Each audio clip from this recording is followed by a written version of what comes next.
So I'm very happy to let today's guest introduce himself. But before I let him do that, I'll just tell him and every one of you that I've been following this man for quite some time now, and I've lost track of him when the good old YouTube censored him a few years back, almost 2 years, and then probably 5 months ago found him again on Odyssey, where this podcast will be posted. And so, Mr. Vinny Eastwood from New Zealand, how are things on the other end of the world? Um, well, a bit topsy turvy, as you'd expect. The real problem with being down the other end of the world is that most people don't live here, and so that means it's a really, really great place to experiment on people of a Western culture, so that you can beta test a lot of the things that you plan to do to the rest of the world, right?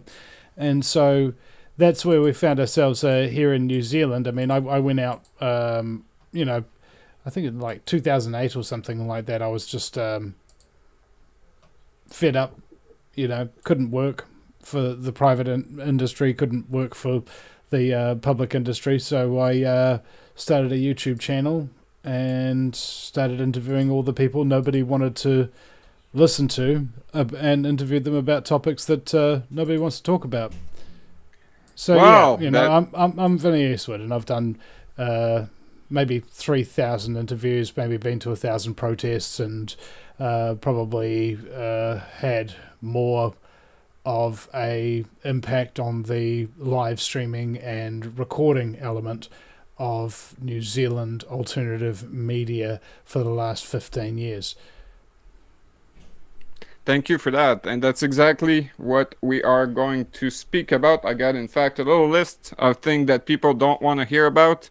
And that's exactly what we're going to talk about. You've already been submitted this list. So unless you have some stuff to add, I don't care. This is not really an interview per se, it's going to be a conversation. So the first topic, you said already, you set it up, things that are experimented on low country population. Well, this country right here behind me and around me is large in territory, small in population. They've been experienced all sorts of shit on us, including the famous weather modification, geoengineering, which has many parts, and they won't admit to it. But it's ironic because there's a law in Ottawa, which is the capital city, about spraying chemical in the sky, and one of the first principle, it was I've got the documentary about that. One of the principle of cloud seeding was experienced here in as early as the late 30s, 1938 39 in this area. And the reason why they were doing that is because back then the hydroelectric dam, they would seed some clouds, maybe 20 or 30 kilometers away from the dam, because the logging mill, the logging industry, were using those dam, and they needed power to, cut the trees and turn them into planks. So it started like that, and then if you know a little bit of the history about cloud seeding, the RAF, Royal Air Force, started doing it after World War II, and probably during World War II, as a measure of concealment for the Navy. And it worked, and they've been cloud seeding ever since. And those who believe that they are not playing with the weather are just idiots, because there's law, and if you've got eyes to see, just look outside. And in fact, that's exactly the introduction of Freedom Free for All show. The song is all about weather modification. And on a daily basis, where I live, I experience it. They're full on it. So yeah, thank you for the first topic. How's weather modification going on above your head where you are in New Zealand? It's everywhere you look. The problem is, most people don't look. Yeah, they're not blind. They've got their eyes wide shut. Oh yeah, and that was the thing that really bugs me. I remember one time I had the camera and a tripod out, and I was pointing at this big chemtrail over us. And I grabbed the girl next door and I say, "Hey, look at that, look at that!" And she goes, "Oh, I know, it's such a beautiful day, isn't it?" Yeah, all white line, checkered box. You can play chest in the sky. Yeah. Oh, it hurts me in my brain places. The thing is, that's probably a second good introduction to a very short topic. You said most people, and I have to disagree with that. Most people are not people. They're, in terms of video gaming, they're NPCs. In Yeah. terms of being realistic, they're fucking zombies. Yeah. So yeah, they've never had an independent thought in their life. They've never had an original idea. All they do is repeat the narrative. Yeah. I mean, you could get up on stage with these people. Are you an NPC? And they go, yeah, you know me. Right. So 3,000 interview. Congratulations about that. I've seen a lot of them. I can't brag that I've seen 3,000 interview featuring you, but you got your let's say diploma by being banned by YouTube and more recently by your own government. When you're experiencing some flack, that's probably because you're right above the target. And following you and listening to you and watching you for so long, I know you're dead above the target. And for that, you've got all my respect. This is why I was really happy when you accepted to have a conversation with me. I'm sure that this will interest the people of Canada because we're basically experiencing the same exact thing. The plan that you're living in your country is the same exact plan that we're living here. So this is not a theory.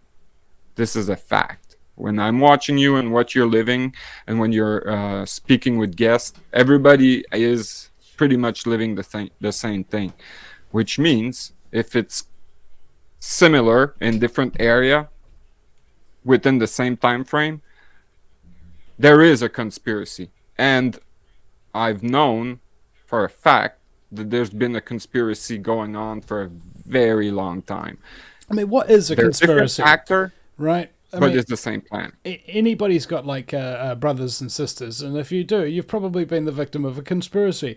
It's when two or more people come together to harm the other person or take something from them without them realizing it was you that did it. All right? It happened in my family as well. You know, I had my older brother Ben and my older sister Janine sitting on either side of my less older sister Marcia, and Ben would go, "Look out, Mars! Janine's going to steal some of your food."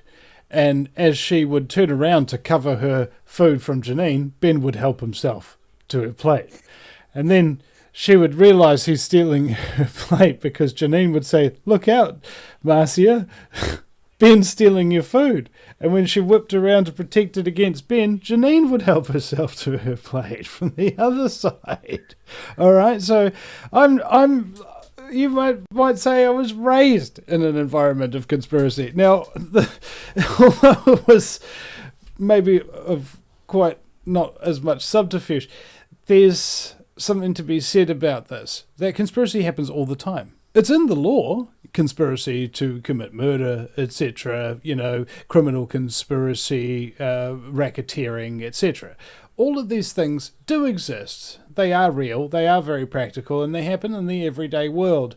Now, if you had to put a label on it, you'd call him a conspiracy theorist, the one that was popularized by the CIA after a whole bunch of people questioned the findings of the Warren Report and JFK being killed by a magic bullet. A lot of people didn't buy that, and so they all got called conspiracy theorists by all the CIA assets in all the mainstream media at the time and truly popularized the term, and here we are today, where a conspiracy theorist means, in my opinion, somebody who believes, absolutely believes, and cannot be convinced otherwise, that powerful people who have a lot of influence use their power to maintain and grow that influence. On the other end of the spectrum, you have the coincidence theorist, somebody who believes that everything happens by accident. There's no such thing as deception, backroom deals, and at some point in the middle of the 20th century, the world just kind of got over that ancient desire for world domination, and all the billionaires and trillionaires came together and said, you know what? I think we've got enough money and power, you know. I just don't need any more. Let's just become philanthropical. All right. So this is a coincidence theorist, somebody who is bug nuts crazy. Isn't it a strange fate to realize that the crazy conspiracy theorists were the sanest of us all? Oh, like you said a moment ago, I don't think that the rich and powerful just stop being greedy about their power, because it's not about money. We've known for a long time, those with two working brain cells, that money is just a tool, like a hammer is to a nail. It is just a tool. Yeah, they're gonna use it, and it's all fake. I don't believe in anything. I looked and studied the fact. I put my brain into it, make an analysis of what's going on, and I've learned something. There is no such thing as coincidence, because in the same registry as luck, and luck is just a lame excuse for losers. So yeah. Nothing really like hope. happened. What's that? Kind of like hope, you know. I just when it was like this last week, I've still got hope. It's like, really? I mean, You're an idiot. Just do the right thing because it's the right thing to do. You don't have to win, all right? You just have to do what's right. That's it. At the end of the day, you don't really got a choice. The people are trying to bargain their way out of destiny. Hope is a waste of time. Right. I think I would not be watching or listening to you if I didn't agree with like 99% of what you say and what you think. And this is why I wanted to compare the notes about a few things. So I will start by this statement. There is none in Canada. What am I talking about? Just like in Jeopardy, it is freedom. Oh, yeah. We live in a prison here in Canada. So you're free to go out as long as you have your weekend pass. So if you don't have it, you're going to be AWOL, and they're going to send their watchdog after you. So what's the state of freedom in New Zealand? Ditto. We passed a law at 4 o'clock in the morning that says you don't have any rights, and then it says in that law as well, saying, by the way, this doesn't override the Bill of Rights. But then you go to the Bill of Rights and it says, you've got all these rights unless we say you don't. So it's like it all kind of like a snake eating its own tail reinforces itself. And yeah, you can't protest if the government doesn't approve it. You can't build a house. You can't build a deck if the government doesn't approve it. You're about as closely monitored as you could possibly be, being a lab rat on a accursed archipelago.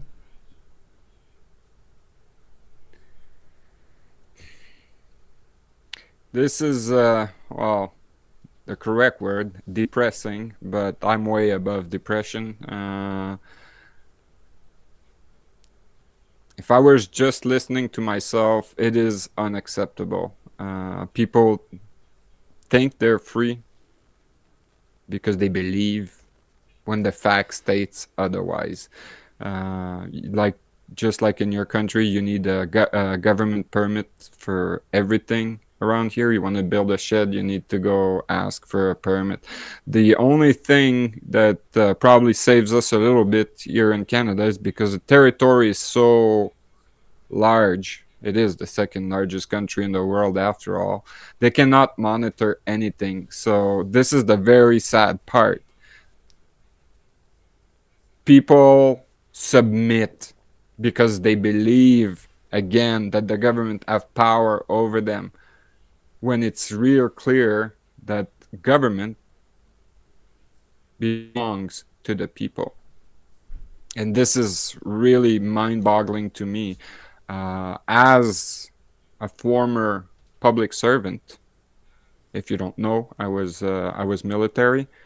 When I was serving, when I was wearing my uniform, I would listen and obey any lawful order that my boss would give me. When they gave me my release, I was relieved from duty. I didn't owe the government anything. So it doesn't matter how much they pay me today. I'm not paid to listen to you or to obey any of your order.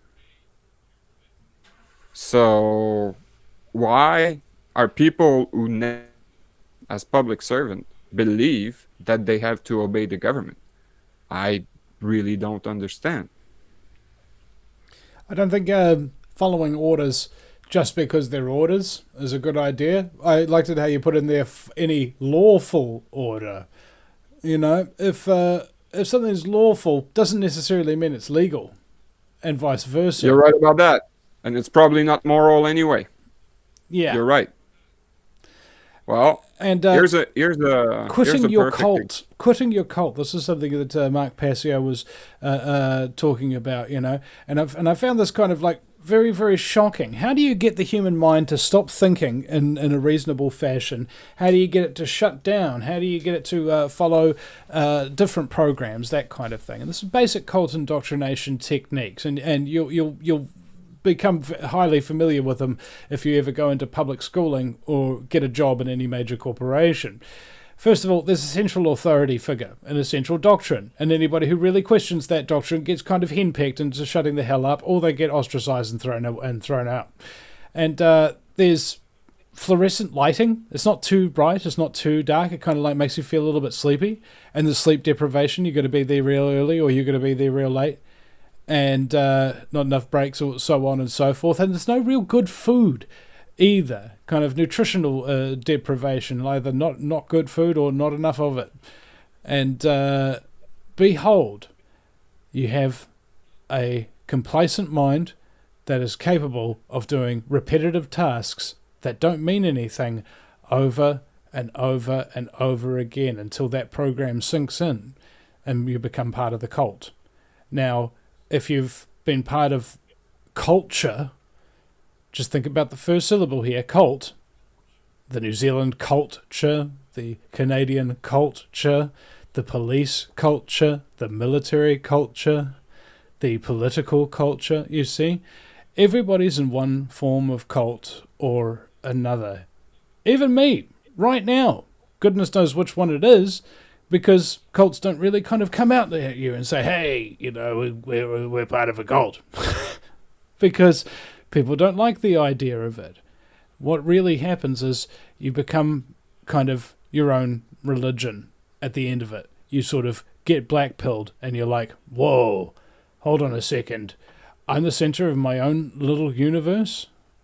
So like my actions are the things that I have control of.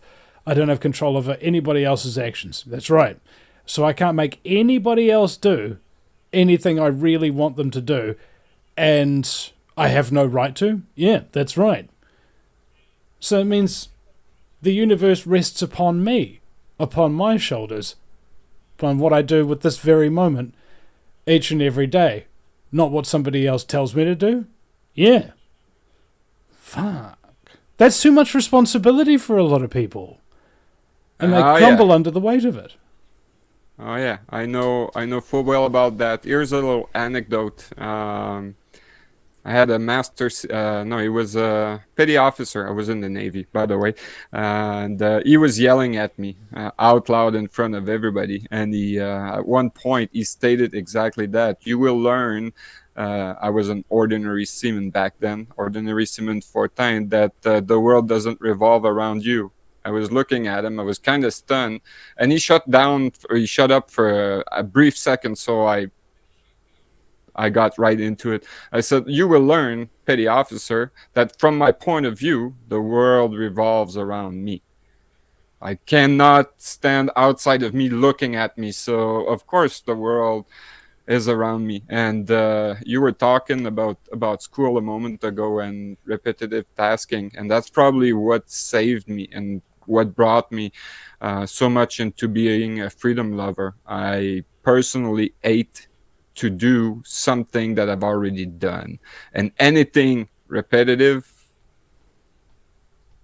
I cannot get my mind into it. So, because I'm very lazy, I do things right the first time. I put my ass into it, work whatever project I'm on from A to Z, or A to Z, sorry, and it's done. I don't have to go redo it. Some people like to redo stuff over and over and over again. I cannot do that. It takes a long time after I've done this any task before I'm ready to do it again. That's probably why I don't eat a lot, because you've got to eat every day. Well, what you're eating is crap from the grocery anyway, so why waste my time eating? So we've figured out that there's no freedom in both our country. You spoke about the Bill of Rights, which is a law. Which brings me to the second subject, nice introduction, that I wanted to talk with you, was exactly that. Law. Let's take the Bill of Rights just for a brief moment. What is a right? And that's another belief that people have. Of course, fact tell me otherwise. A right is related to a corporation. People like you and me, humans, we don't have no rights. So when I hear someone tells me, I know my rights, I shut my mind right there. Because like I said a moment ago, I hate having to redo something that I've already done. And I've stated over and over, way too much, even if it's 2 times, that people have freedoms and no rights. Corporation have no freedom, but they have plenty of rights. And that's how it goes. Because we live in a society that has turned into a form of government that has probably been seen before in the 1700s. They've put the first brick into that, and it failed. It's called I hope I'm going to pronounce this right. Help me on this one. Corporatism. Corporatism. Thank you very much. And I've got good news about that. It's going to fail. Because it did fail miserably, because it's based on currency, and currency has no value in itself. But for as long as people will believe that they have to earn their life and get worthless paper, or worthless now their credit in a computer, we're fucked.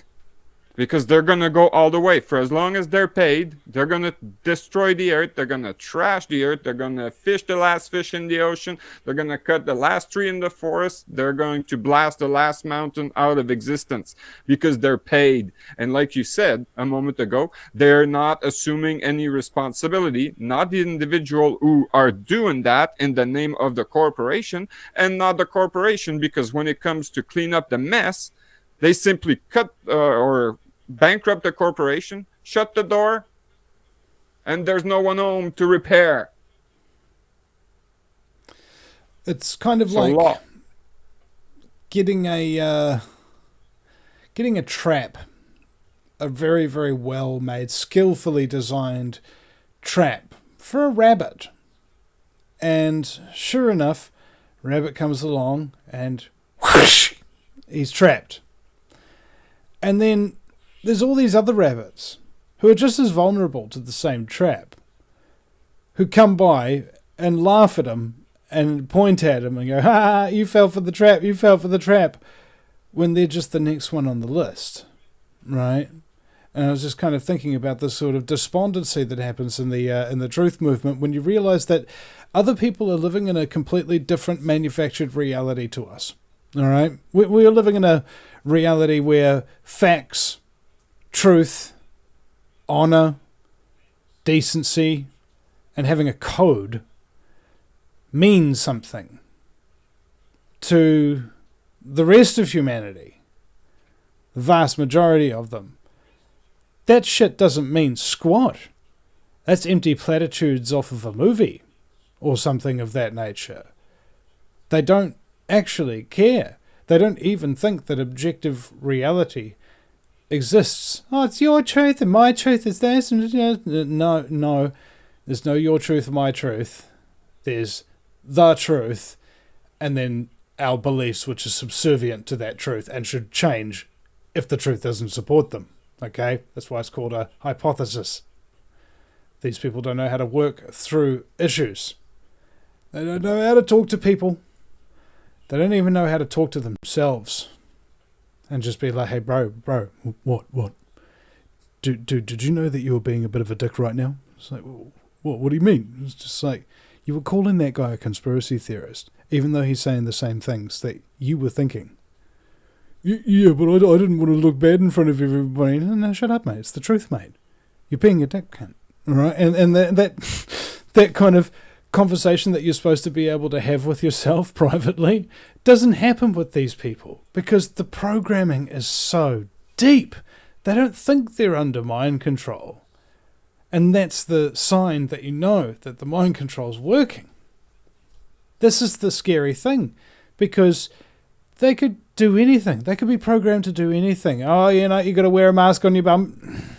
Man, people will do it. You could get them to take 20 vaccines, 30 vaccines or something like that, just as long as you scared them enough. I met an old lady at the grocery store not 2 weeks ago and she was talking to the cashier. I just got my 5th booster today. That means 7 vax in just a little over 2 years. I mean, oh my goodness, that makes me feel sick. I feel like I've got a blood clot coming on. Hold on 1 second.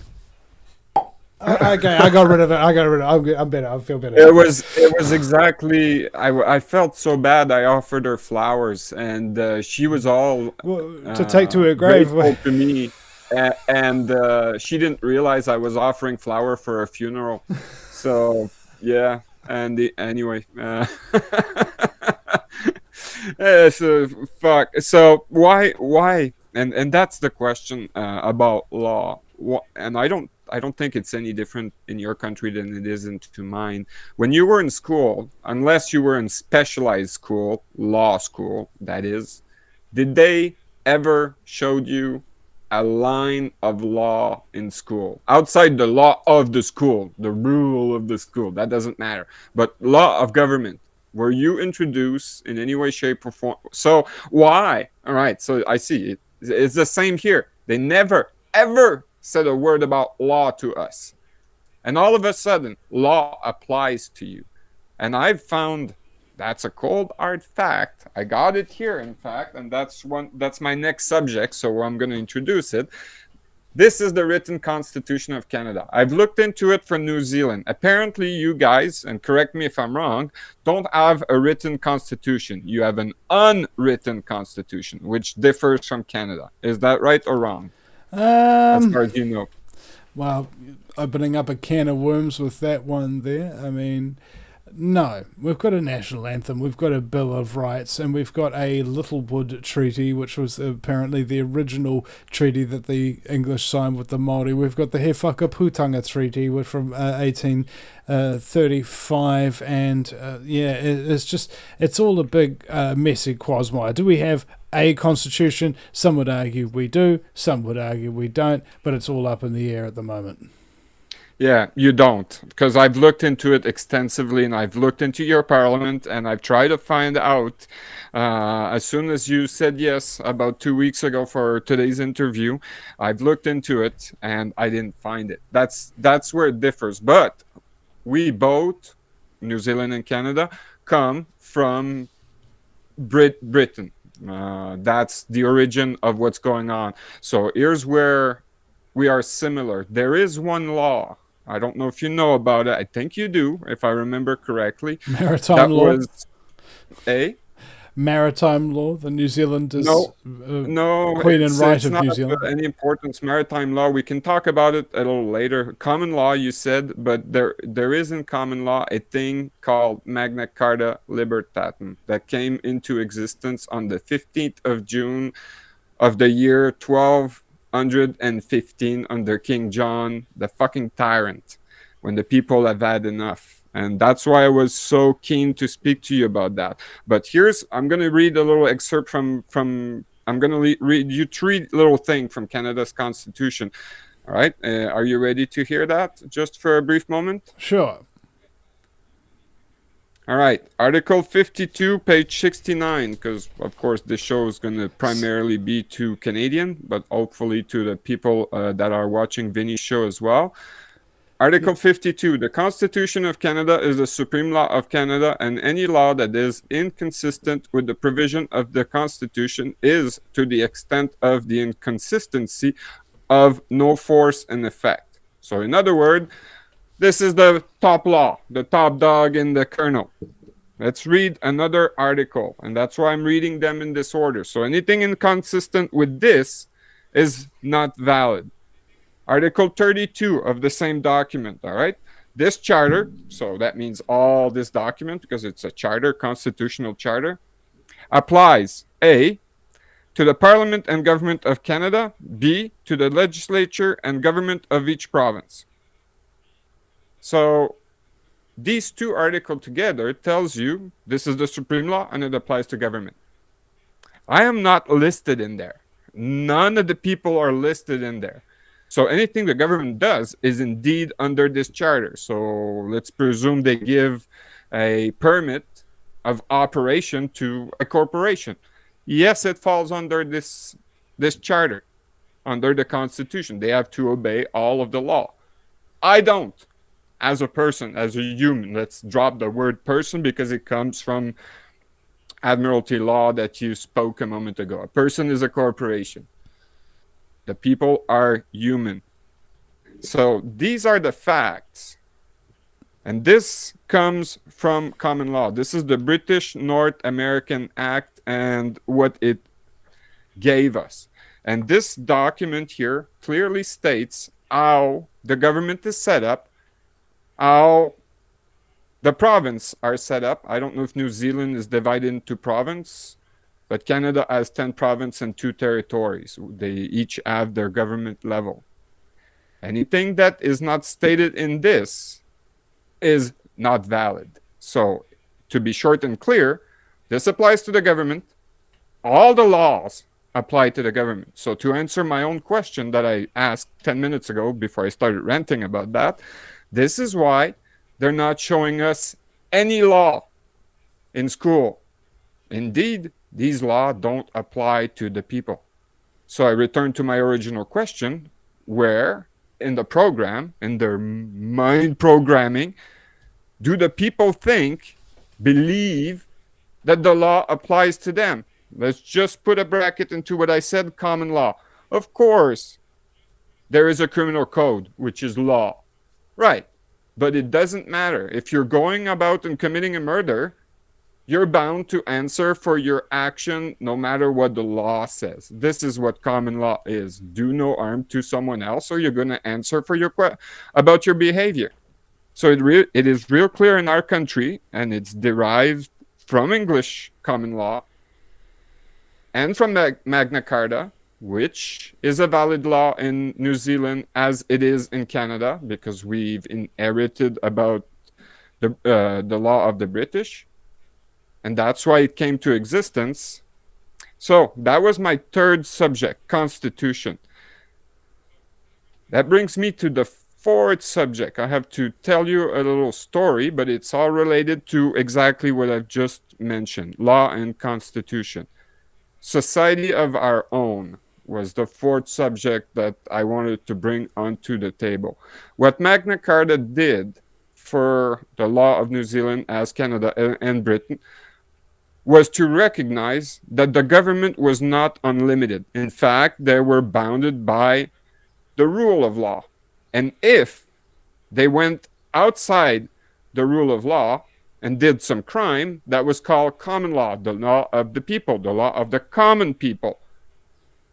And what Magna Carta give is for us, the people, the power. Well, it didn't give it to us. It simply recognized that it was there, and because it was there, to put the stupid government on trial when they acted stupidly. And it's so real in Canada that we had a rebellion that was called a rebellion by the government. It was in 1837, if I remember correctly.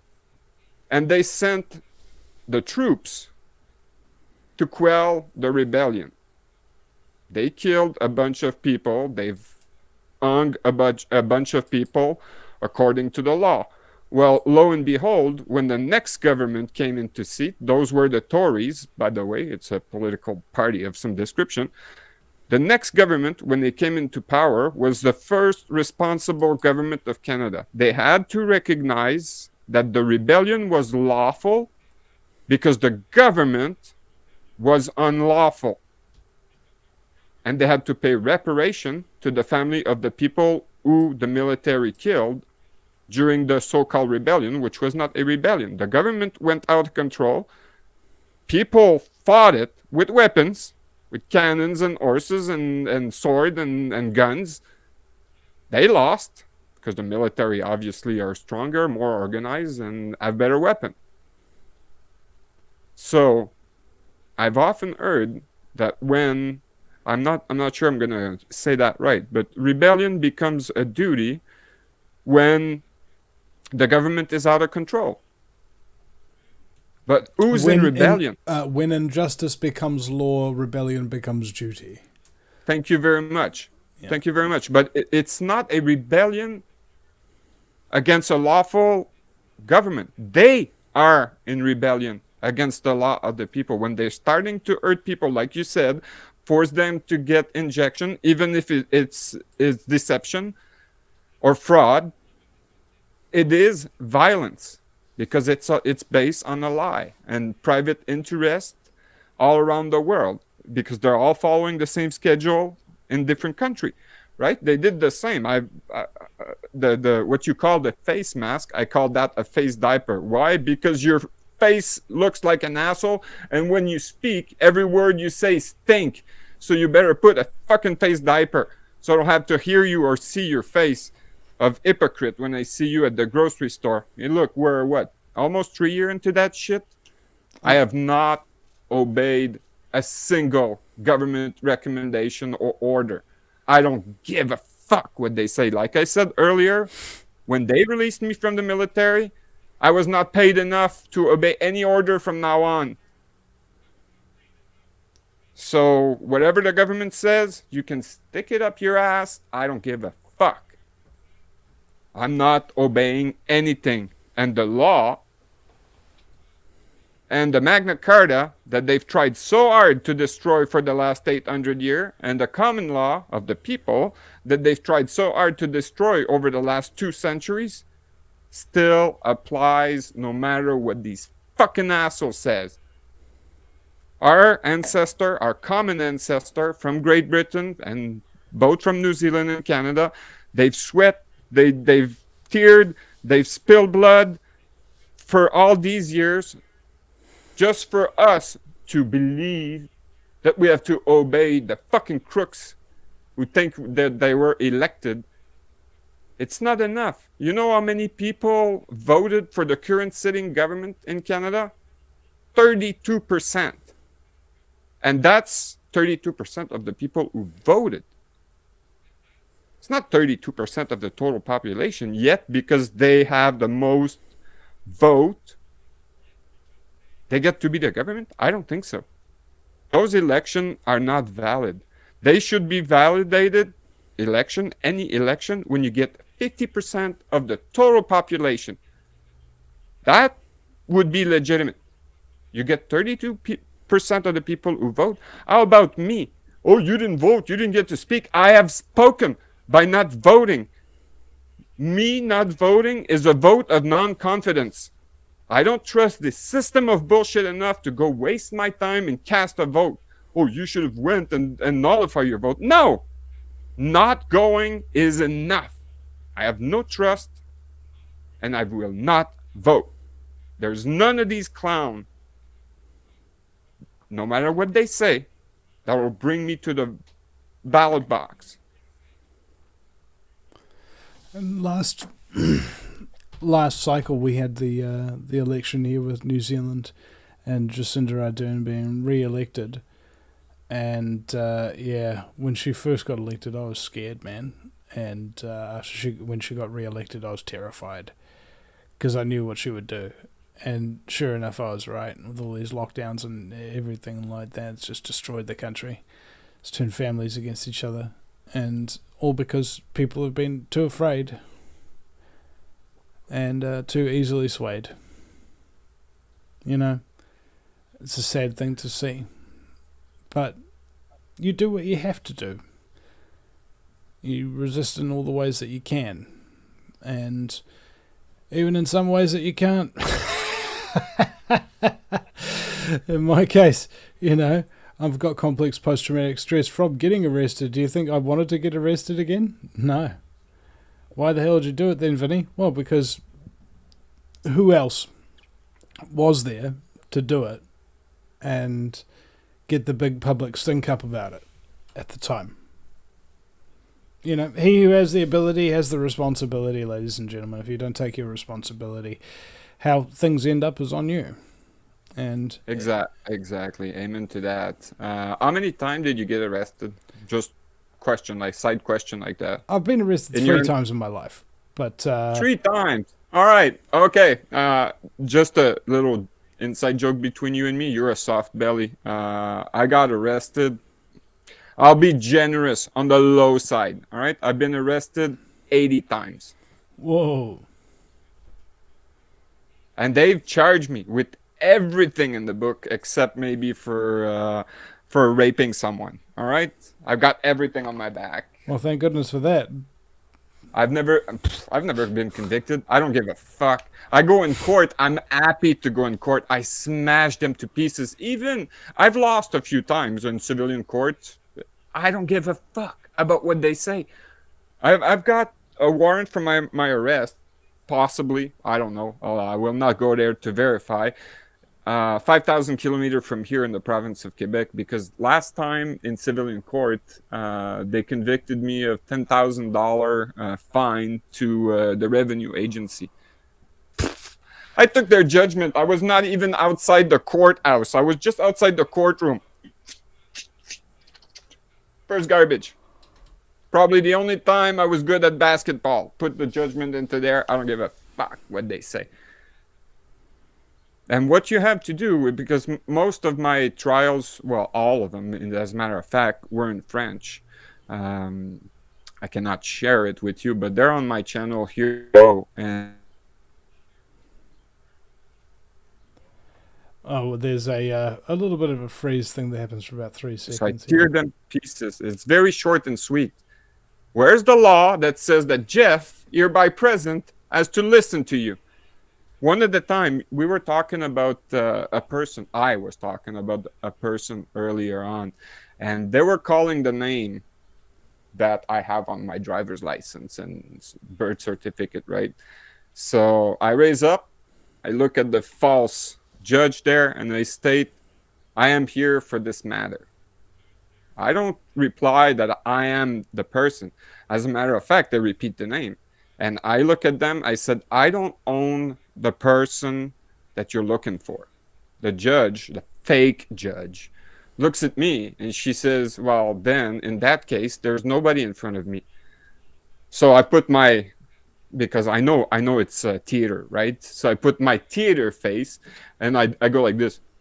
Why do I have to drive 600 kilometers for you to tell me what I already know? So what's going to happen from now on? I'm going to take the door that's right there because the goon with the gun obeys to you, and you have to clear me out because I don't want him to shoot me, obviously, and make a mess of my brain cells here on the floor. In fact, it's a nice floor. And whatever you do with the person you're looking for, Your Honor, look at my face. Don't put the responsibility of your bullshit on me. I'll be gone. You do what you have to do, and we split good friends. Out the door I go. Because I really don't own the person that they're looking for. And remember, it's all about the word I couldn't pronounce 30 minutes ago. Corporatism, right?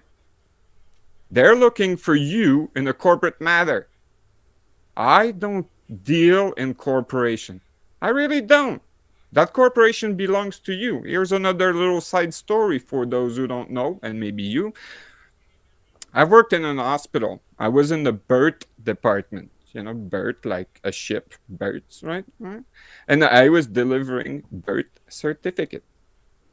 And I realized, not back then, but a few years after, I was indeed creating corporation. That's all there was to it. People submit to the stupid law because they think of themselves that they're a corporation. That's why we're in such a mess. But because people believe, as soon as you put things straight, they cannot touch you unless you're really responsible of something. You know, I couldn't use this, what I just said, if I was guilty of anything. Obviously, I wasn't guilty of anything. They were just harassing me. They just wanted me to shut the fuck up. And it didn't work, so I didn't play their game. And it happened several times. One other time, I was in court, and all I did, I had the birth certificate that day. They called the name. I raise up. I'm here for this matter. We're looking for such and such. Flash the birth certificate, put it on a little board thing there. Said, he's right there.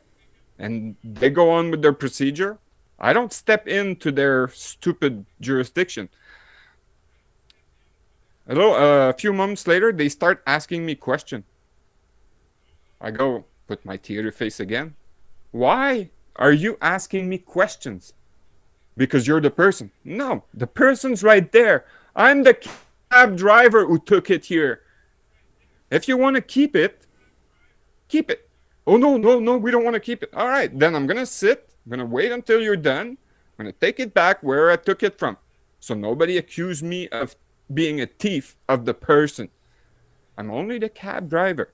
I'm not responsible for anything that happens to it.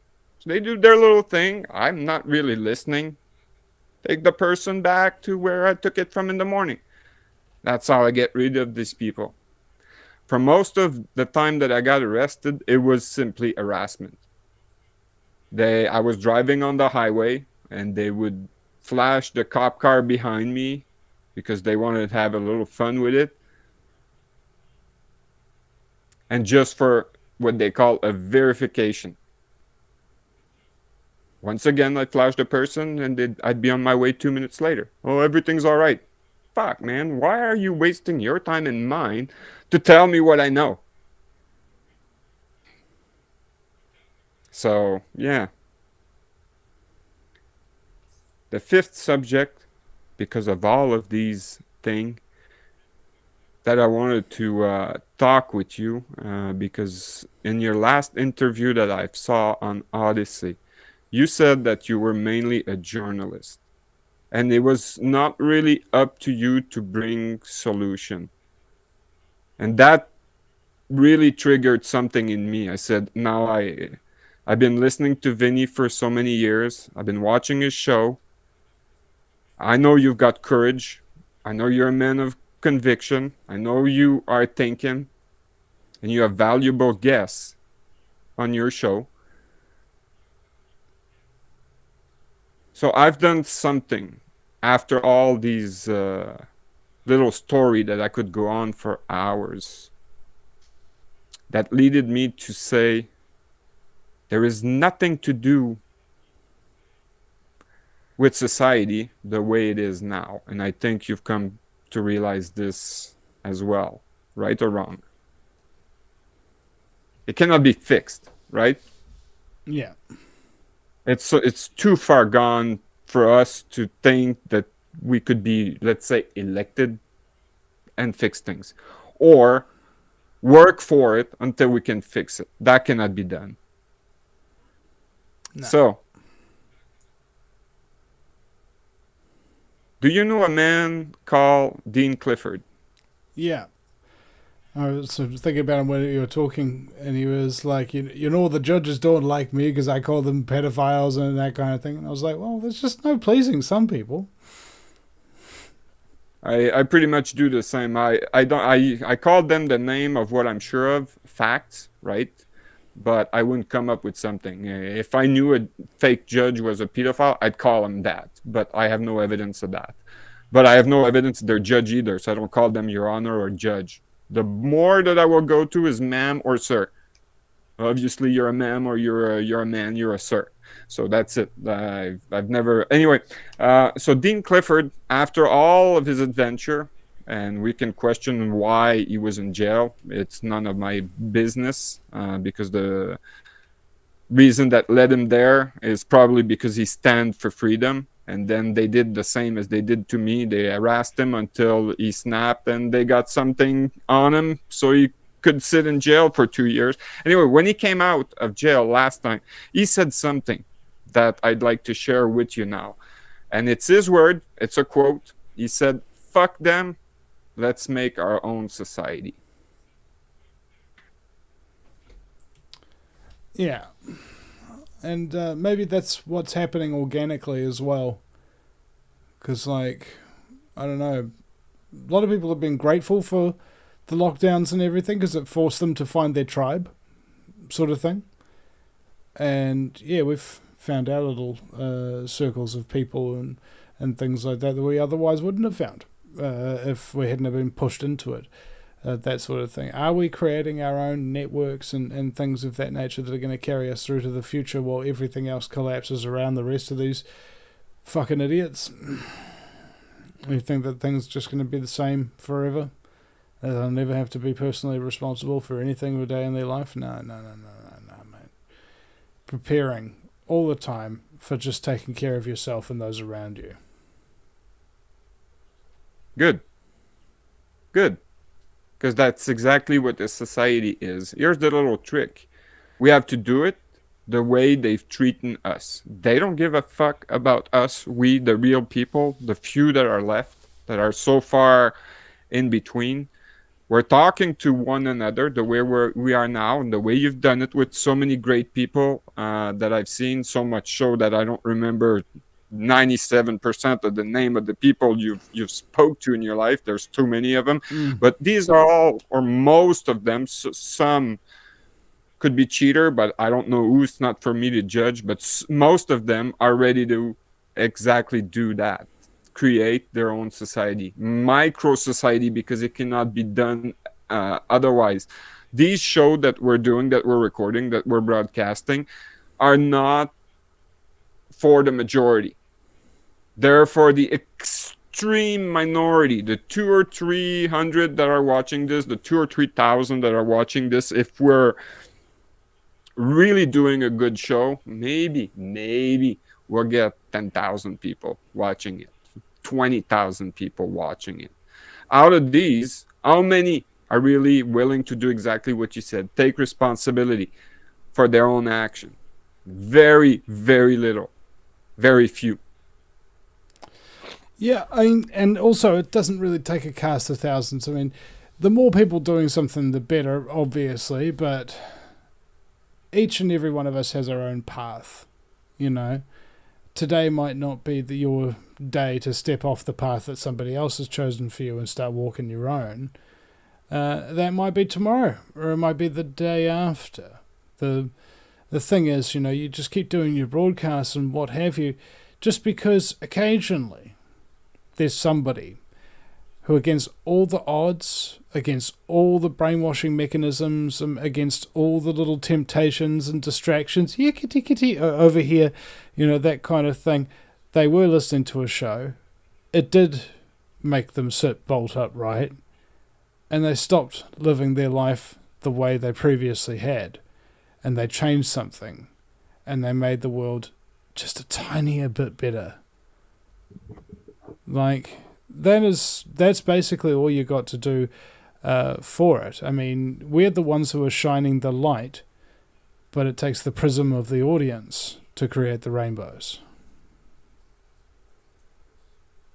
Well, hopefully there's no unicorn, because then we're going to be living in a country of rainbow and unicorn, and I'd hate that, because that's what we are trying to get away from, the world of illusion, to put the fact back where they belong, and that's front and center. And so that's the last thing that I wanted to share with you, our solution, and why I wanted to connect with you so much, because of the background of New Zealand, which is, I've stated already, is pretty much the same as of Canada. We come from common law. I've already spoke about the Constitution here, which derive from Magna Carta. These words that I've read to you, they derive from there. So they apply to your country as well as mine. They apply also to Australia, Bermuda, and a few other places around the world which derive from the Commonwealth nation. There's what, 9 of them.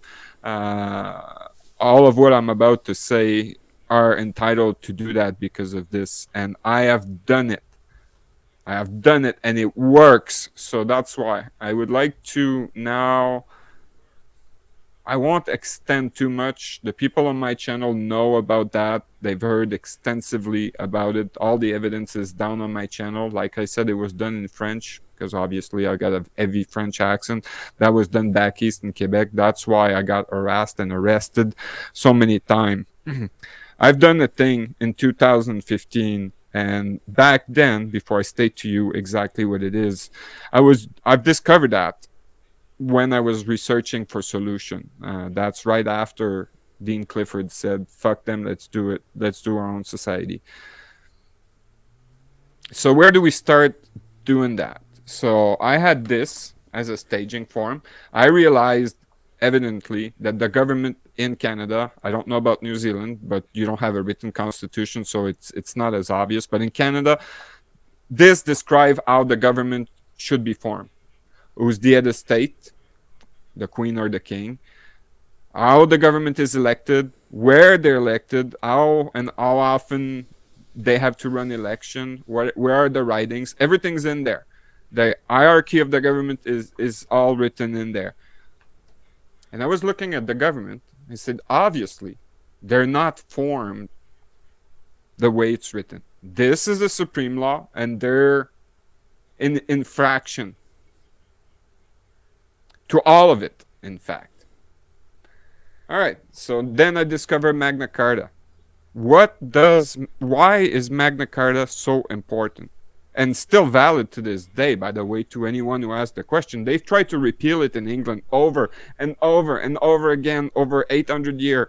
Nobody could do it. It is still valid to this day. Oh, of course, a lot of articles are non-applicable because obviously they address to some people specific back 800 years ago. Okay, but the core article of Magna Carta is the people don't have the right, they have the freedom to put an out-of-control government into the seat and judge them. All right, how is this called? What's the instance? Oh, it's a tribunal. It's a trial, obviously, and it has a very specific name. It is called a grand jury.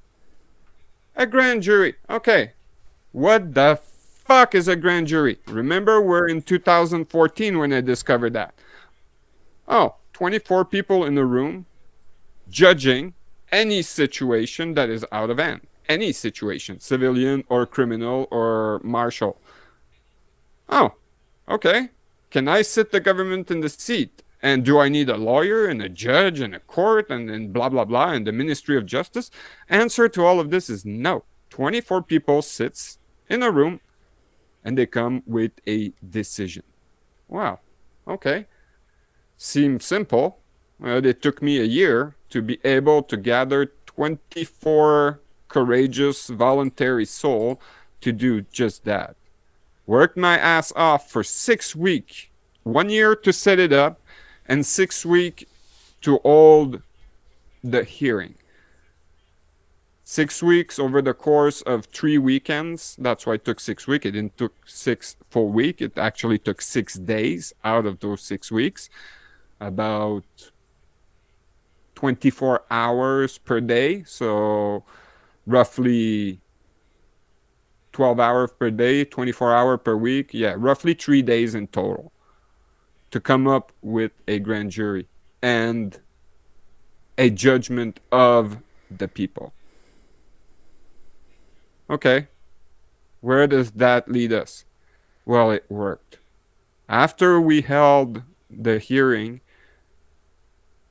we were trying to correct a insurance situation. And here in Canada, the Worker Compensation Board, on paper, and mostly in the belief of the people, on paper, it's a private corporation. In the belief of people, it's a public service. That's not true. We put the insurance into the seat. We've discovered without a doubt that this is a supreme document. Of course, it's written into it, that they're not obeying to it, and we put the government on trial. After the 6 week I was just talking about, the biggest insurance of people, biggest insurance corporation of people, a month, not even a month after the grand jury, they've shut their door. There was 21 liberal minister of the then government that resigned. And we've stopped counting the number of judges that have resigned, including, and that's no myth, that's no joke, the Supreme Court of Canada head judge resigned after we went there with the grand jury. We are able to still actively use this grand jury today. Not even a month ago, somebody took the grand jury to the Bar Association, and they're so afraid they're not answering to anything because they're so afraid of it. We've scored big time. So I know you, as because of what you're doing, mainly journalism and reporting, cannot do it. But what you could do, if you wish, is think about the grand jury, talk about the grand jury, and maybe somebody in New Zealand or elsewhere in the Commonwealth, including Australia, Mr. Mexican, if you hear that, just by the way, and others, or in the United States, because even though it's not part of the Commonwealth, your law derived from Great Britain. In fact, you're the only jurisdiction in the world who still have grand jury, even though they've been used only in criminal matter. Anybody can organize a grand jury. You don't need the Ministry of Justice. In fact, lawyers are prevented from participating in grand jury. There is no judge because obviously you got 24 citizens there which are judging a situation. So if 24, let's say 26 New Zealander, 26 people from New Zealand would like to organize a grand jury, that means one prosecutor, one secretary to register everything, and 24 courageous person who would like to put your fake corporation government into the seat. Maybe, and I'm not pretending I know better because it's your country, maybe you will find that your government is illegal and put an end to it, because that's what we did. Now, I realize that it's still going on here in Canada, but at least when we did that, we scared some enough that it's still in use to this day. The same people who took it to the Bar Association last week took it to the National Assembly of the Province of Quebec. Right, it's actually not a province, it's a national state. I'm not going to get into detail. And whoever they drop the grand jury on their desk, they resign. So it's still working. Now, that would be the first step of being able to put forward the big solution. It's easier here in Canada because of this document, Constitution. That's the only document that I'm using, in fact. We found, and I've stated to you, that they're not legal, lawful, or constitutional in any way, shape, or form. They're not respecting what Canada is as New Zealand is. We are, both countries are a constitutional monarchy. A kingdom. New Zealand is a kingdom. There should be, all right. In their law, outside of what, in 1932, they came up with the status of Westminster because they were trying to trash the British Empire. Because they, so far back then, were trying to trash common law to bring about the corporatism system that we know today. They've been working at it for a long time. In 1932, Status of Westminster stated that all the Commonwealth are independent from the British Crown. Right. So where does Elizabeth II or Charles III or whatever his name is this week, doesn't matter, where does it come into the equation? In 1932, Status of Westminster said all these former colonies, Dominion, call them whatever, are independent unless they ask to be subject to a law of Great Britain.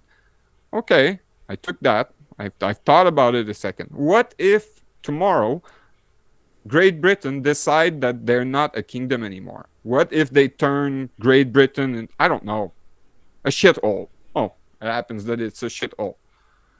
And they name no kings or no queen anymore.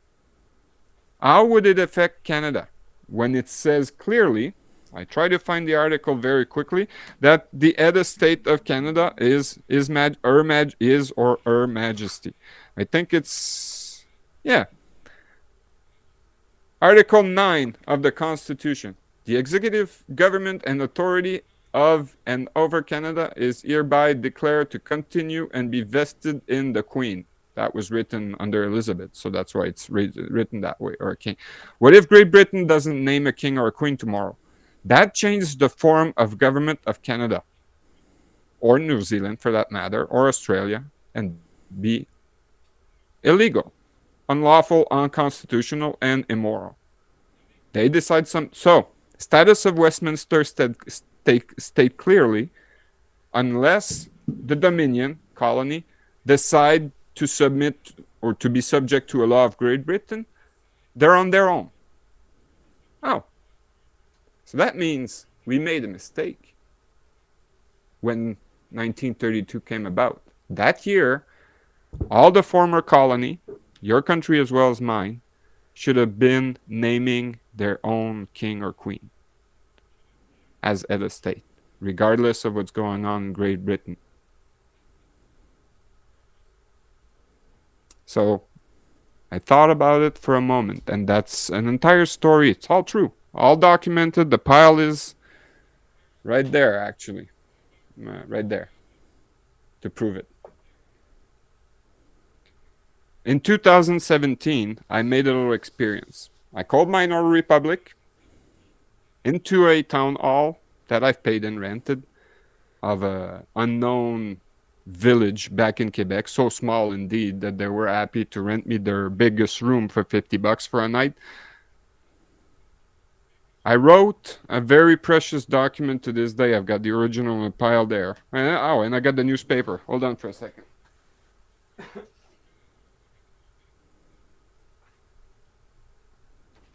So I said, I'm going to try something.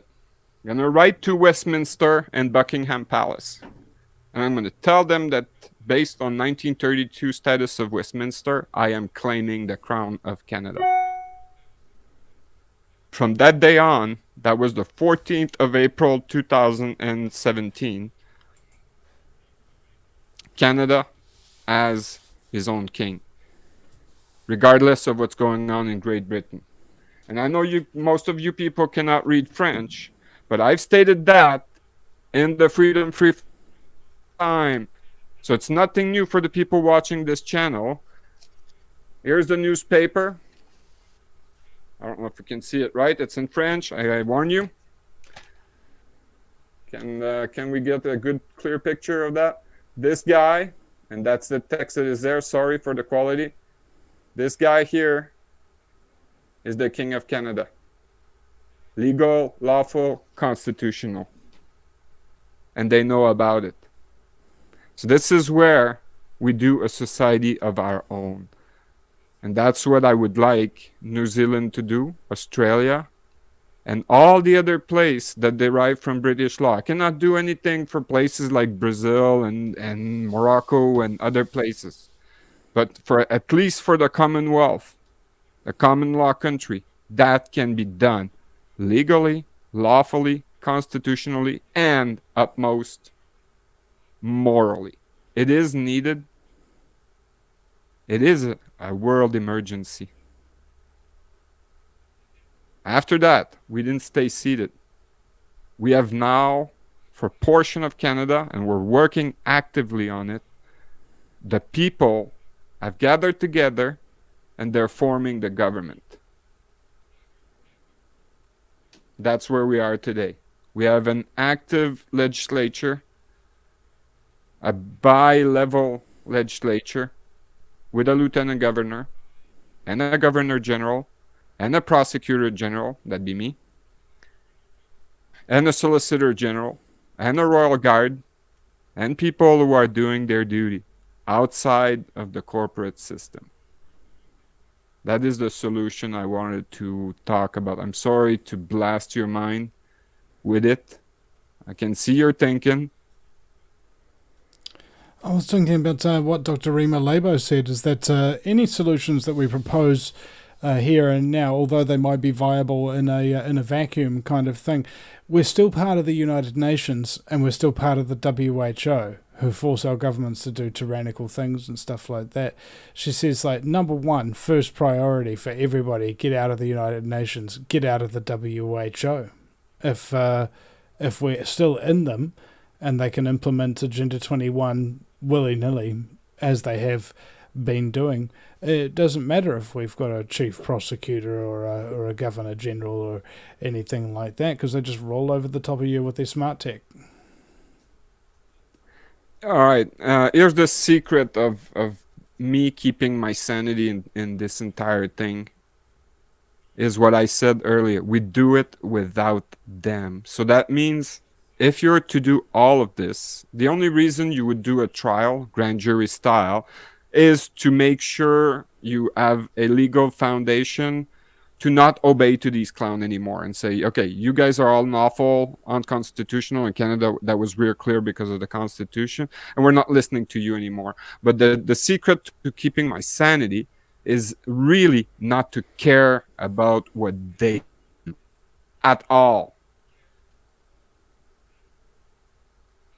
So I know I've lost a few seconds. So I was just saying, really, it's not to care at all about what they do.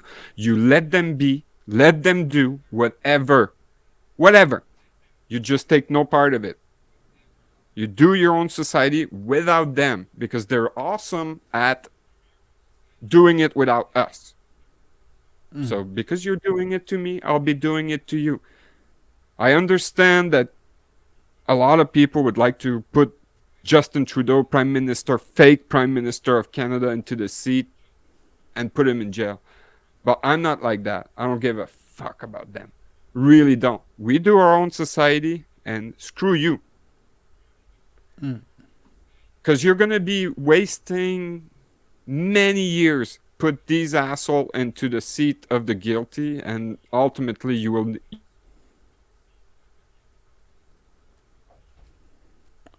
There is. That's why I asked you the question earlier on. Is there a solution in their society? Is there a hope, a glimpse of hope, that we can change anything? And you said no. So what's the real solution if we can't do anything with these clowns? Well, just take personal responsibility for fighting a losing battle, which is take as many of them with us as we can, really. I mean, ultimately, you've got no surrender on this one. You've got no retreat because they own everything and everywhere and they got all the weapons and so on and so forth. Your death is certain. Whether or not you die fighting on your feet or die crying on your knees is up to you.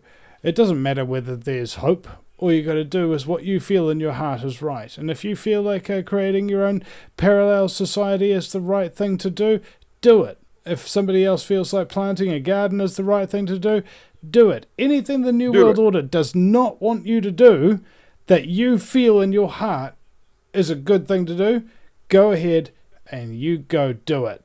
All right? As long as you're not hurting anybody or damaging anybody's property, you have full permission from the universe. And it'll back you up too, man. If you go balls out and you just really go hard at whatever it is you're doing, the bad guys will throw things at you to try and make you stumble, but the good forces, they'll always be there to catch you when you fall, and they'll always be there to help you back up. So, yeah, follow that flow, follow that synchronicity, and don't give up. But there's no reason to have hope. I mean, who needs that? You don't need hope to fight. No. It really is useless in a fight. And you know what you just said about the universe and the flow, and it keeps me up and everything. It worked exactly the way you said. I am still alive today. I am let alone by the government. Today, they want nothing to do with me at all. In fact, when I go to the cops, which is absolute, I've gone once to the cops in the last 20 years by myself, unless they harass me behind me with the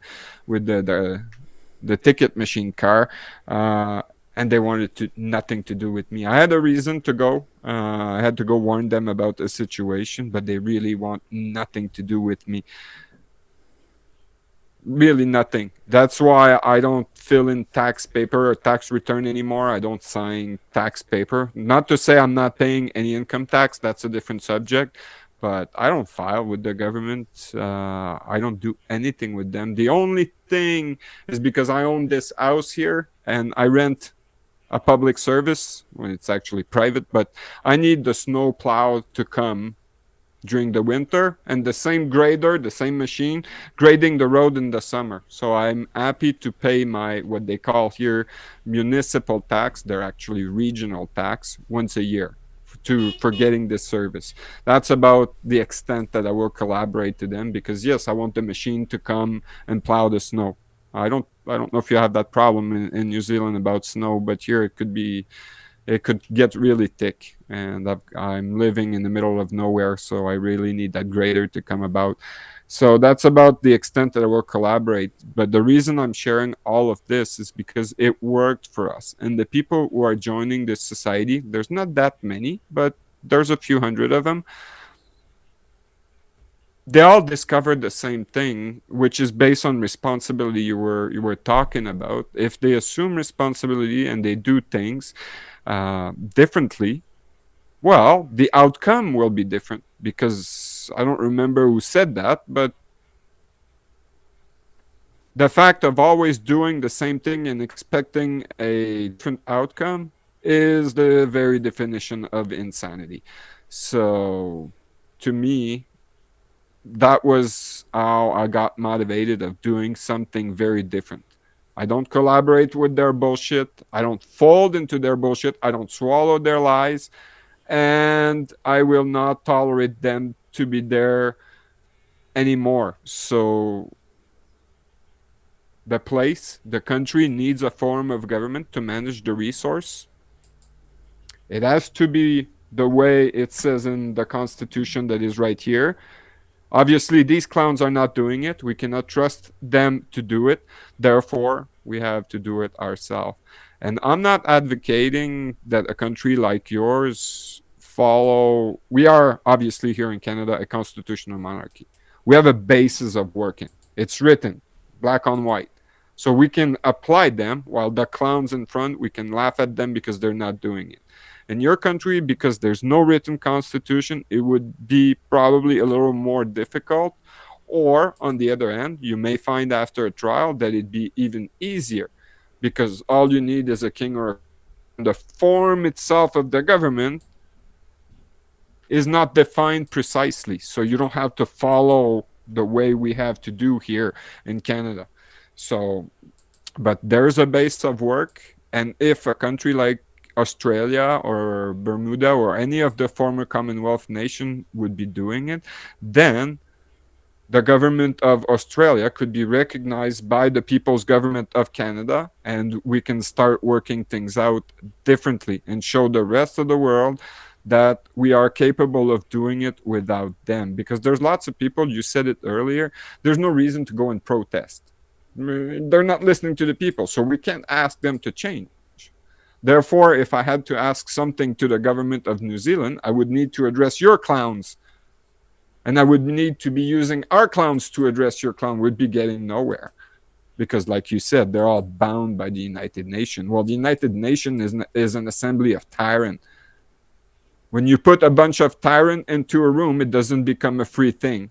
They're a bunch of corporate tyrants because they're all under the same umbrella. They're all in the same club. And those people who think, oh, Putin, the good guy from Russia, is going to save us. Well, fuck you. He's in the United Nations. He's a puppet as much as the other. So, yeah, they're all in it, and you're not. He's not going to save you, ladies and gentlemen. You only get out what you put in. So, this was the extent of what I wanted to say. Yeah, I've covered my 5 points. Only 5? I could have come up with an entire list, but I had to put an end to it. We've already been recording for an hour and a half. I could go on and talk by myself for the next 6 days without interruption, unless I'm running out of coffee, which is the case now. But I've prepared an entire pot, so yeah. You have a subject you would like to bring onto the table? I'm not allowed coffee anymore. Because after 15 years of talk radio, you get adrenal fatigue. You know, they're all just like messed up and stuff like that, and you can't feel like you're awake without it at all. And you know, that's not good. So apparently it takes like 2 years to recover. Imagine 2 years without any coffee, bro. How do you get any work done, bro? So, my God. You know, I've been on coffee since I was like 15. I was taking a thermos of coffee to school with me. I hated getting up early, you know. I was just like, man, this stuff is awesome.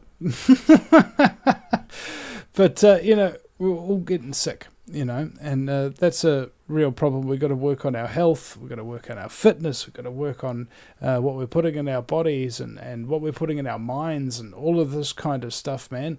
And it's so hard when you're trying to focus on how bad the world is and all those big other problems. It's sometimes very, very difficult to just like slow down and work on yourself and your own physical health and fitness and your own state of mind kind of thing. So, and that stuff's really, really important, because if you can't take care of yourself, how are you going to take care of other people? That's a good question, and I've long figured, like the way you said earlier, I cannot do anything for the other. I'd be lucky if, and remember, luck is a lame excuse for loser. I'd be lucky if I'd save my own self. So I'm not even looking about that. Like you said, the world is in such a state that everything that we do participating in this society is toxic. I've long gone over the fact that when I go to the grocery, whatever I look at, it's pure crap. All of it.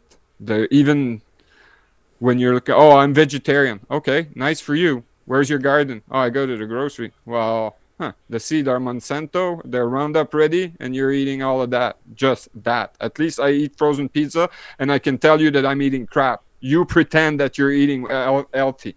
So yeah, unless, like you said, what I love is the people who are vaping and they're going like, "Yeah, bro, it really helped me to stop smoking." I prefer to say that I didn't stop smoking. You said a few minutes ago, yeah, we're all gonna die. Well, for me, the sooner the better. I want nothing to do with this society of shit. The world is going to collapse. It's gonna trash everything around it. I am sure of it. I just don't know when. We can see it with our own eyes. That's why I live on a mountaintop, with the closest village being 180 kilometers from here. One day I'm gonna come down my mountain. Oh, the town is completely burned.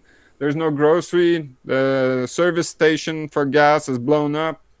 All right, turn around, go back home. And I will not cry. I cannot stop this. It will happen. It did happen in the past. It will happen again. We're gonna bring everything down with our own demise, because the NPCs are programmed to do that. They will die in mass. There's gonna be a few wandering band with weapon. These are gonna be the most dangerous. Probably former cop, former military, and former drug sales people. So yeah, but I have no illusion. This thing's gonna blow. And my little society and me standing to the lie is not going to change anything. The only thing, after it all blows up and the lights go off and the computer will not work anymore, I'll probably live a year or two off the land where I am, and that's going to be the end of me. And I can laugh all the way. I've been yelling from the top of my lung, and I'm on the top of a very, very tall mountain, so my voice is very loud, very far. Nobody's listening, or very few are listening. I have absolutely no illusion. This thing's gonna blow. It's gonna be real bad. But the news, the good news, it's gonna be so bad that it's going to last 3 days, and then they're all going to be dead. When the light goes off, there's no more gas at the station because obviously the pumps are electric and they cannot move. I'll be safe. Except, like I said, for the organized band. Yeah, the military, they're a little bit more dangerous because they have reserve of equipment and other stuff, but they're not going to last very long. And remember, we have the United States south of here. Even for me, south is far. It's closer than you are. And this is a country when it'll blow. And they'll want everybody to see it. And it's actually real bad right now. I wouldn't get close to the United States. I refuse to go there. It's going to be real bad. Sorry if there's a few American watching. If you're watching this channel, Vinny's channel, more than mine, I respect you because you're ahead of the others. But there's a lot of prepper in the United States. This makes me laugh. They say, oh yeah, I'm getting ready. I'm buying bullets. Really? From the military complex that you're thinking that is screwing the world? Well done, man. So yeah, it makes me laugh a lot. Yeah, you know what? Somebody who's prepping for the nuclear winter, you call them a chili prepper. Well, they never lived in Canada. I'm fully prepped for a winter. In fact, I've been prepped for 45 years now into this world for winter. We know a thing or two about winter, and I'll tell you that. Bring it on, because the modified winter that we have, they're freaking weeks. It may be because when I was 6 years old that I was much smaller, less taller, that I was looking at the snowbank like this. Maybe, but now I'm looking at the snow like this. And I'm like, what the fuck, man? This is winter for the week. It's been snowing what, 3 times this winter? 4. Okay, I'll be generous. We've had 5 snowfall, and I dare not to call them snowstorm. But yeah, winter doesn't scare me. This winter that we just had last year was like, it was like nearly 6 months of rain, like just endless every day. At some point, it would frickin' rain. It was so unbelievably annoying until Christmas time, and like we got nearly a week and a half of sun in a row, right, for Christmas and New Year's celebrations, and then it's come back to pissing down with rain and being windy. You know, I remember I was talking with one of my listeners, Phil, and he's like, "Okay, Vanny, I've just got to step out my door to go down the shop and get some cigarettes." So, like, fuck, the weather in Auckland sucks. It must be HAARP. Those fuckers. Yeah, ARP is actually in my background, right up here in Alaska. So yeah, but they have several more of these facilities around the world.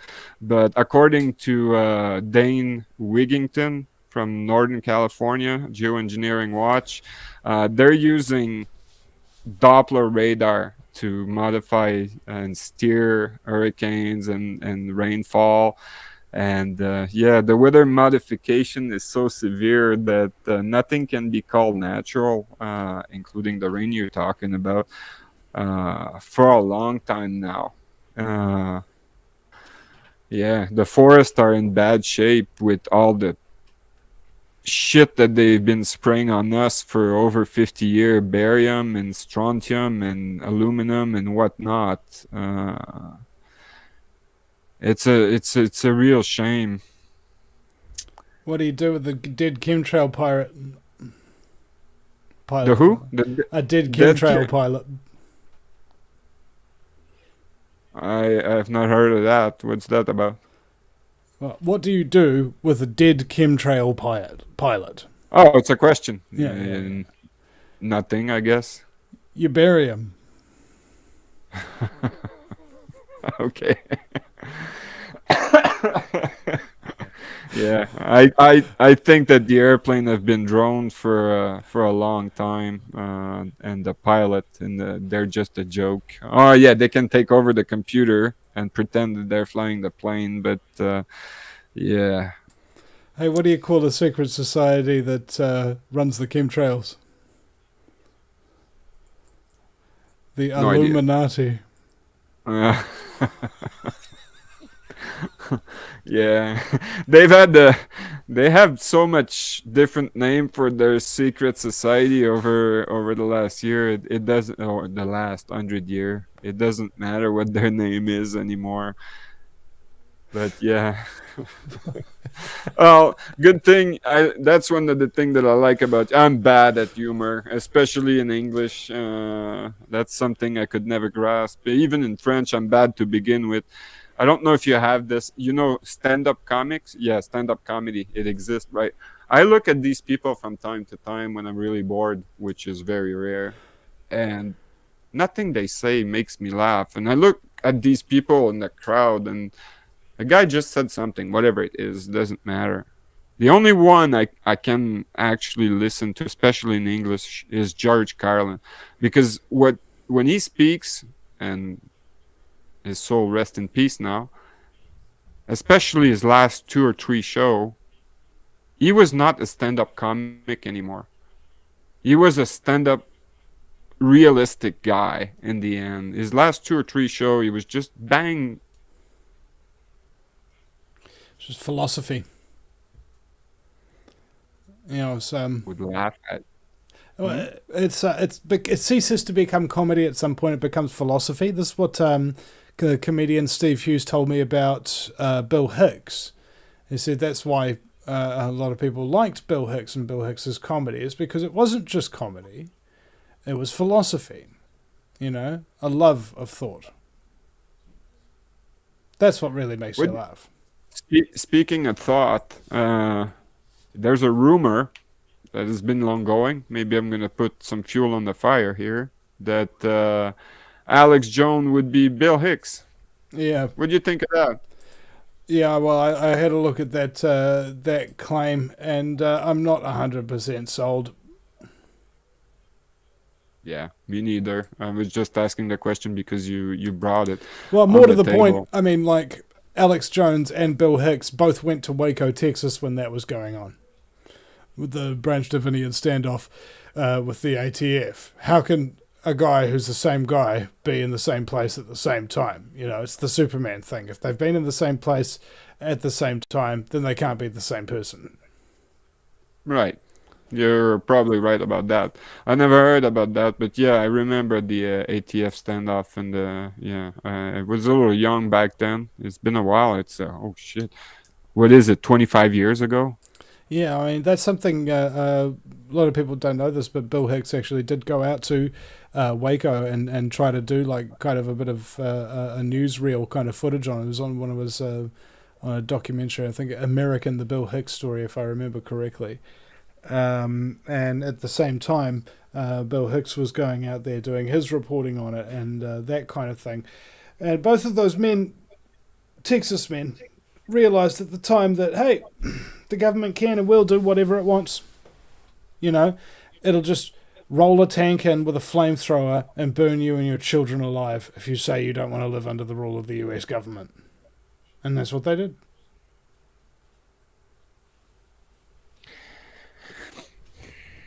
Unless, like you said earlier, sorry, you're taking responsibility, and the universe will protect you from these bastards. They cannot do anything if you don't allow them. There's that thing called free will, and that even the evil people know they have to respect. Of course, there's the occasional psychopath that will kill no matter what. But yeah, if I'm free willingly saying that those bastards, whoever those are, doesn't matter if it's corporation, government, police, don't interfere with anything I do as long as I do no harm, they're fucked. They cannot do it.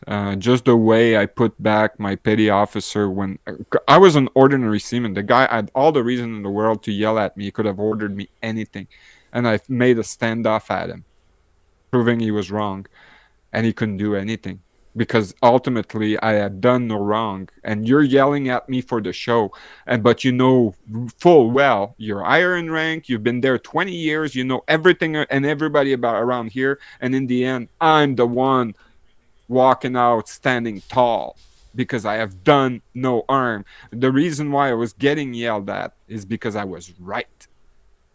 And I was so right that they couldn't lose face because I was standing up for the right thing. I'm a newbie in the military, and I'm facing the entire chain of command, and they sent you to yell at me in front of everybody to make an example. Right, okay, you do that, do your little show. In the end, I'm walking tall. You're the one who looks like a fool because the 2,000 sailor here on this base, now they all know that you yelled at me for no reason, and I'm the one who's right. And lo and behold, a week later, whatever I was standing for, I won't disclose it, it's military matter, they've changed their policy to exactly the suggestion that I was making. So yeah, screw you. Stand tall, do what's right, do no harm. That's rule of the universe. And you won't have any question to answer. You, in fact, will be the one who's going to ask question, exactly the way I've done it in a grand jury, and exactly the way. And even if they come and kill me, Vinny, I don't give a fuck. Why? Because I have stand for what was right until the end. I didn't fall down on my knee crying, "Oh my God, please stop whipping me."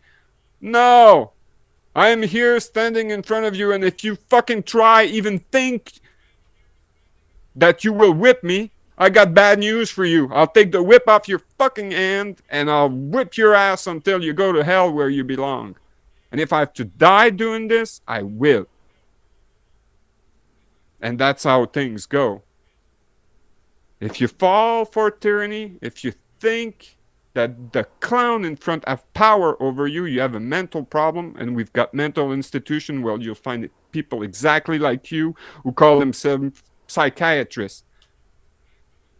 So go answer their question. They're in the same club as you. They're psychiatrists. I know I have a brother who's a psychiatrist, and he's fucking crazy. So yeah. Oh, by the way, speaking of doctor, just a little side story.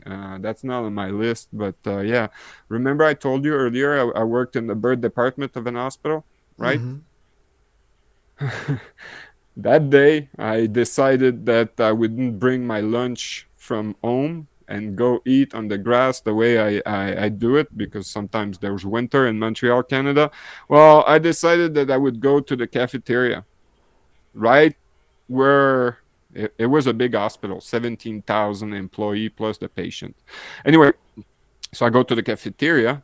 Oh my God! I got my plate in hand. It's full.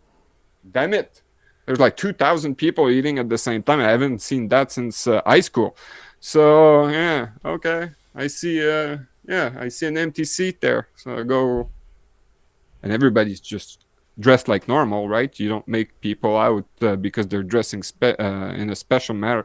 So I asked the 2 or 3 people that are there, can I sit here? There's an empty chair. And they look around, yeah, everything's full. You can sit there. So I'm minding my own business. I'm eating very slowly as usual because I hate eating. I told you that. And very casually, I realized that there's a doctor and 3 intern, which are actually student at university pretending to be doctor. They want to be doctor. And all of a sudden, the senior personnel admit to the 3 other, in fact, we don't know much. We pretend that we treat people that we don't know for sickness that we know very little with education that we know absolutely nothing about. That's basically what he said, to resume it the way I remember. So I'm there eating my spaghetti or whatever shit I got from the canteen. It says, this guy just admitted in front of me that they're snake soilsmen. This guy's been doing that for 40 years. He knows nothing. So from that day on, and probably a month, maybe 2 months after that, I've quit the hospital. I said, I'm here in a factory of death with a bunch of liars pretending that they know something.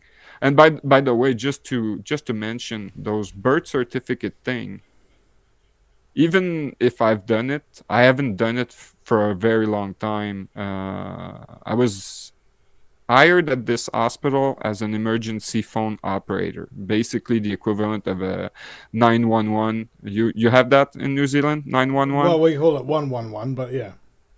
Right. So basically the equivalent. That's what I was doing at the hospital. But my boss was a crazy motherfucker and a bitch too. So I was trying to get out of the department. So I got transferred to the birth certificate thing that I was talking about. I didn't do that for very long.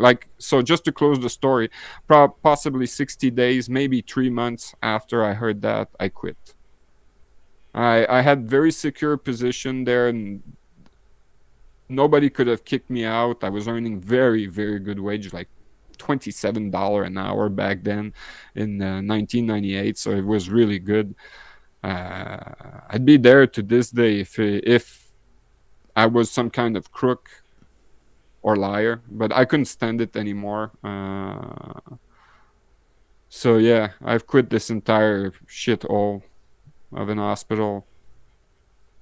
Took me years after I quit to realize how bad it was. Every time I went there, I was depressed. I was overwhelmed with negativity. I was surrounded by death, by cheaters, by liars, people pretending. Oh, look at me. I'm a doctor. I drive a Mercedes. Mercedes? Yeah, well, I'm the phone operator and I come here in Subway with the Subway. So who's the best of us? I serve 250 people per hour. How many do you serve? Oh, I can treat 7 people per hour. No, you're making them sick, you liar. Anyway, that's how I became a military. I said, beat them, better join them. So who's the strongest gang? And I was not corrupted enough to become a cop. I'm not patient enough. We have to give them that. Cops are very patient being. They may be asshole in the end, but yeah. Here in Canada, you can yell at a police officer for a long while before they think about shooting at you. When I got arrested 80 times, oh my God, I yelled at them. There's nothing I haven't said to those cops. Nothing. Yeah, they gave it back to me. By the way, I lived through a SWAT team storm operation at 5 a.m. at my own house. That was something. They came in just like in the movie, smashed through the door with Kalashnikov or whatever guns they're using that day. And yeah, it was just like in the movie, except me. In the movie, when they come in, the guy that they're arresting is not yelling. I was yelling. I yelled at them for 5 hours straight, nonstop.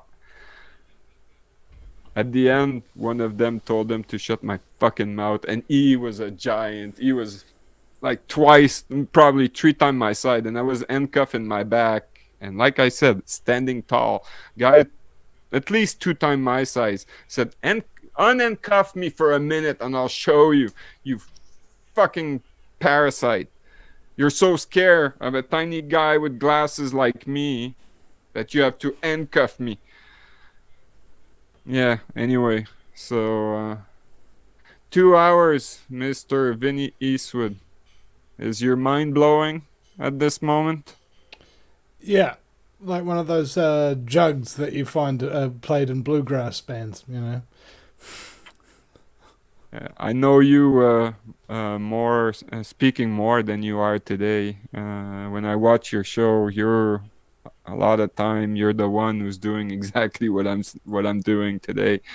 So unless you have anything else that you'd like to bring to the show, I'll take a moment to sincerely thank you for not only being on Freedom Free for All today, but for all those years of service you gave to the humanity, for standing tall, for being who you are. I really appreciate what you've done, because even though you may not know it, but you form a part of me, which leaded to this day. You when in time of desperation, you gave me back some courage. You guided the way. You sometimes were the light in the dark that I needed. Your guest as well, your many guests.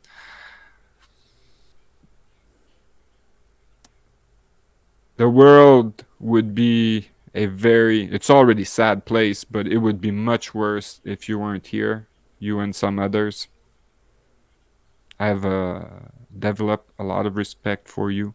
Obviously, you don't know me as well as I know you, because you probably didn't watch any of my 250 publication and show.